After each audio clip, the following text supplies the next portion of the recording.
Unang-una, papasalamat ako kay Chairman na pinagbigyan ako na mapumunta rito at nakiusap na gusto kong personal na humingi ng apology sa mga nanghuli sa akin at hindi dapat gayahin maski kanino.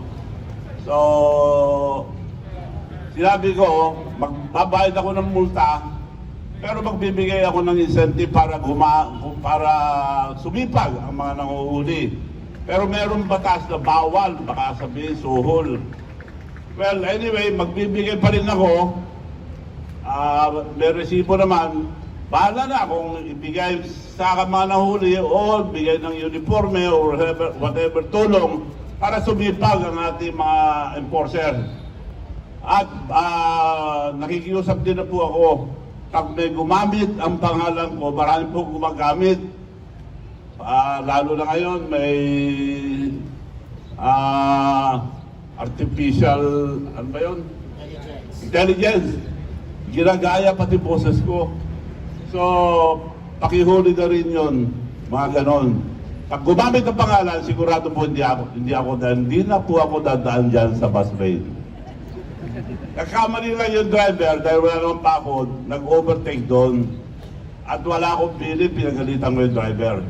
So, nandito ako para humingi ng apology to sue and tell to every one of you that nobody is above the law. So, bawal po yun, bawal tularan. Hindi po yung may iba na nagrarason, nagtatago, Ako, iamin ko kasalanan ko. Walang rason nun. Kasi overtake lang kasalanan namin. Kaya pinagalitan ko yung driver. So, Chairman, mas bawal, magbibigay ako ng pabuya para lalaki yung multa, para mabawasan ang kasalanan ko. So, Chairman, paano ko ibibigay yung total, public naman to, suhol, tinatago. Ito, hindi tinatago. So, bahala na mga lawyers ni Chairman kung paano gagawin.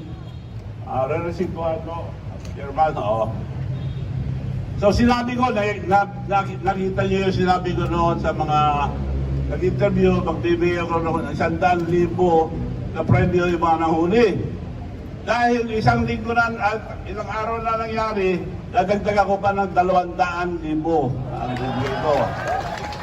So gusto ko ibigay ngayon yon para multa at the same time incentive sa mga nahuli. Ito po, 200,000. Alam kayo, ibigay nyo sa mga nahuli. Siguro, ako, suggestion ko, ibigay sa mga nahuli para sumipak sila. Isang cashier na lang. Yung cashier. Cashier. Yung cashier. Cashier, nasa si cashier. Witness na kayo. Ibigay nyo. Witness na kayo. Ayun. Ulitin ko po ang Bilis na. ang pamanhin sa nangyari. Gusto kong ipakita na nobody sa Bagdalo at nagpunta ko rin yung humingi ng patawad at asahan nyo, hindi nyo na ako mahuhuli ngayon. So maraming salamat po. Malaking parusa na sa akin, naarawan ako ngayon, so hindi na ako mag-attend na. Hindi na ako mag-attend ng ceremony. Maraming salamat po sa inyo lahat.